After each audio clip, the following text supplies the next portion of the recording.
நீல வானத்தின் விளிம்பில் உயரமான பாறையின் மீது ஒரு சிறிய குஞ்சு பறவை வாழ்ந்து வந்தது. அதற்கு சிறகுகள் இருந்தன. ஆனால் அந்த சிறகுகளை பார்த்தாலே அதன் மனம் நடுங்கும். எனக்கு பறக்க முடியுமா? கீழே விழுந்தால் என்ன ஆகும் என்ற பயம் நாள்தோறும் அதன் உள்ளத்தில் ஒலித்துக் கொண்டே இருந்தது. அம்மா பறவை தினமும் சொல்வாள், குழந்தையே, நீ பறக்கப் பிறந்தவள். உன் சிறகுகள் உனக்காகத்தான். ஆனால் குஞ்சு பறவை பாறையின் விளிம்புக்கு வரும்போது கீழே விரிந்திருக்கும் பள்ளத்தாக்கை பார்த்து உடனே பின்னால் சென்று ஒளிந்து கொள்ளும். ஒரு நாள் மாலை, சூரியன் மெல்ல மறையும் நேரம். வானம் செம்மஞ்சள் நிறத்தில் மின்னியது. மற்ற பறவைகள் எல்லாம் சிரித்தபடி சுதந்திரமாக பறந்து கொண்டிருந்தன. அதை பார்த்த குஞ்சு பறவையின் மனதில் ஒரு சிறிய கேள்வி எழுந்தது. அவர்கள் எல்லாரும் ஒருநாள் என்னைப் போல பயந்தவர்கள்தானே? அன்றிரவு அது தூங்கவே இல்லை. பயமும் ஆசையும் ஒன்றோடு ஒன்று போராடின. பயந்து இப்படியே இருந்தால் என் வாழ்க்கை இதே பாறையிலேயே முடிந்துவிடுமா?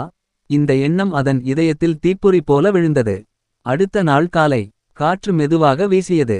வானம் தெளிவாக இருந்தது. குஞ்சு பறவை மெதுவாக பாறையின் விளிம்புக்கு வந்தது. கால்கள் நடுங்கின. இதயம் வேகமாக துடித்தது. இது தான் நேரம் என்று அது தன்னிடம் சொல்லிக் கொண்டது. ஒரு நொடி, இன்னொரு நொடி. பயம் இருந்தது. ஆனால் அந்த பயத்தை விட பெரிய கனவு அதன் உள்ளத்தில் எழுந்தது. அது கண்களை மூடி சிறகுகளை விரித்து காற்றில் குதித்தது.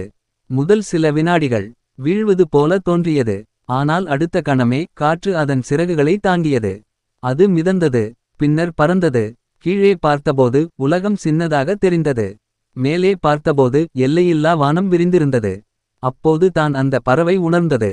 நான் பயந்தது வீழ்ச்சிக்காக இல்லை, நான் பறப்பதற்காகவே பிறந்தேன். அது சிரித்தபடி உயர உயர பறந்தது. அந்த நிமிடம் பயம் முழுவதும் காற்றில் கரைந்தது. பாடம்: பயம் விட்டால் தான் உயரம் தெரியும். முயற்சி செய்யும் நொடியில் தான் நமக்கான வானம் திறக்கிறது.